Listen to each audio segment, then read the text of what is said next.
FloridaHighSchoolSports.com radio show for a Monday. I'm Larry Bluestein. That is JT Wilcox. We thank so much Ronaldo Flowers, defensive lineman, senior from Miami Jackson, for joining us, as well as head coach Matt DeBuck from Cardinal Gibbons. And JT lost the game, one of the games last week, and certainly you and Southwest have a pretty decent history. JT Wilcox, did you hear me? Yeah, I'm sorry. Go ahead. I'm sorry to take you away from your Steelers game. I think this game's been over for a while.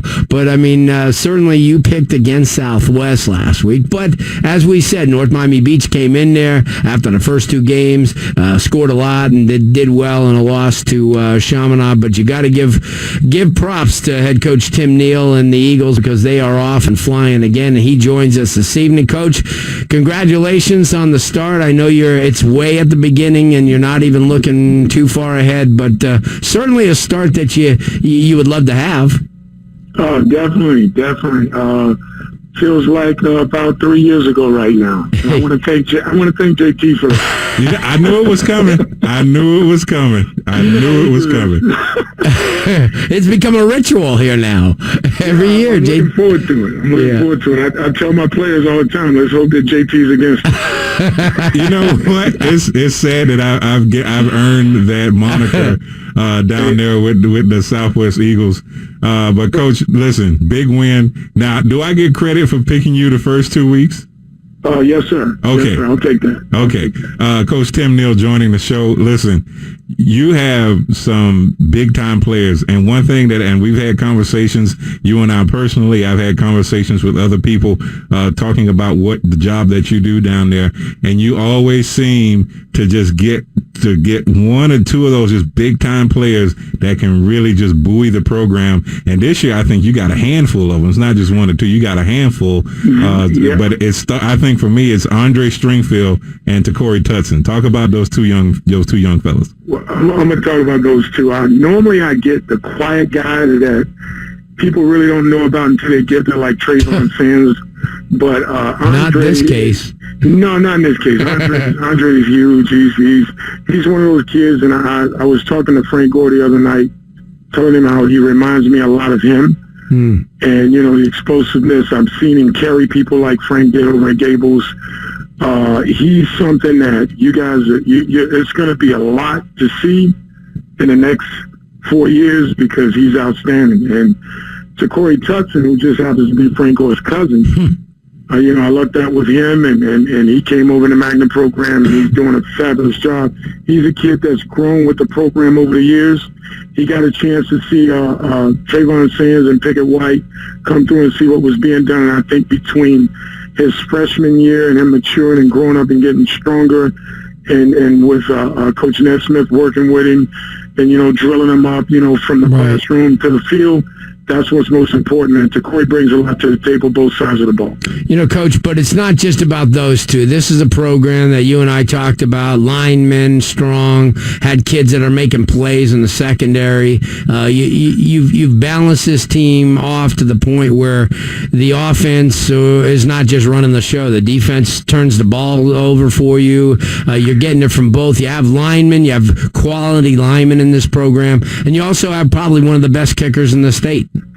There's no question. Before I move to the kicker and the defense, I got to talk about J.J. Jaramillo. Yeah. Jaramillo is probably one of the quickest learners that I've ever coached at the quarterback position with the system that I run. And this kid brings a lot to the table. He's not going to sit back there and get sacked. He's mobile.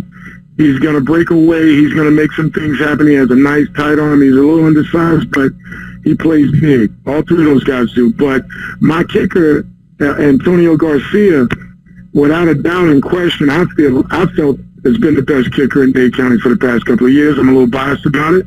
But last year he kicked all year with a torn ACL. You guys heard about that. And, he finished behind. Just, a couple of points behind, but right now he's on top of his game. And the opportunity came the other day. He followed through, and he's been expecting and looking forward to that. Great. I'm sorry. Go ahead. No, I said that's outstanding. And his dad, Ideal, played for Miami High in basketball back in the day and was very good too. Exactly. I'm trying to figure out how that cross is because I know the younger brother's a good basketball player too, but thank God he's kicking. Yeah.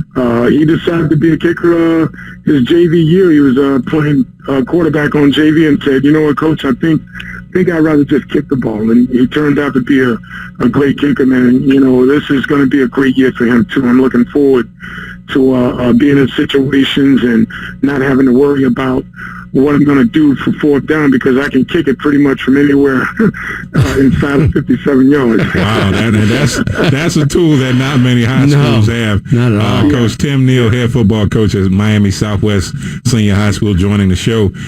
Coach, now you've had success, and it's pretty well documented. I mean, you talk about with DeAndre Pickett-White and Trevon Sands, the run you had with those guys, but now you got to get over that next hump. You get into the playoffs, but now we got to win a couple of playoff games. Talk about just the process of that, and do you see maybe with this young group now that this is a group that can now maybe win a playoff game or two down the line? You know, I got to go with experience. We were over at Gables. We felt that the year Frank Gore was there, and, you know, I was at Gables for 10 years. We had to get over that Columbus hump with winning that game and winning that district. Right. And it ended up being Denzel Perryman's freshman year. And those guys, Jason Frierson, all those guys said, we're going to be that group. Well, you know what? It's kind of like turned into that right now because this team to me is more fitting to, you know, go to that next level because we've got the quarterback in place. We've got the skill guys on offense in place. We do have a young offensive line, but they're fighting through. But they're led by Keanu Sullivan, who's been starting for us for 4 years, and Kevin Dixon for 3. Sure. And we roll over to the defense, and then we have over 17 guys that's returning now that's played 3 years together. And next year it'll be 13 returning that played for 3 years together. So what's gelling is, you know, that the kids that belong to us from before, Mike Martinez, Mike Morales, they've come back and mixed in with Manny Gonzalez, you know, the little guy who had over 15 tackles against South Dayton in that playoff game. And he's the soul of the defense at every bit of, with his helmet on, 5'7", you know, 155 pounds, and he's like a pit bull, you know. But Joe Delgado's been there for 3 years, you know, and I can't forget Emmanuel Delanova. He's been solid since his freshman year. These guys have come up together, and we found that core of kids that can play both ways, like number 17. You know, he calls himself Take Flight, but you guys saw him get that pick last week and take it to the house. And I mean, he's been doing a lot of special things for us on both sides of the ball. And I think these kids this year have gelled more than any team that I've had at Southwest. Yep. We're excited, and we're out there to win. Well, and regardless of what somebody else feels, we're just fighting to get to where we got to be and get over that hump. Well, we'll be there watching, Coach. Again, thanks so much for taking the time. Best of luck. I know we'll have you on again this season, and certainly keep up what you're doing. All right, and make sure JT keeps winning. He will. Get in the playoffs. He's picking against you. I'm a quick learner, Coach. If you think J.J. Jaramillo is a quick learner, I am too. All right, thanks, Coach. Good stuff. Well, what a great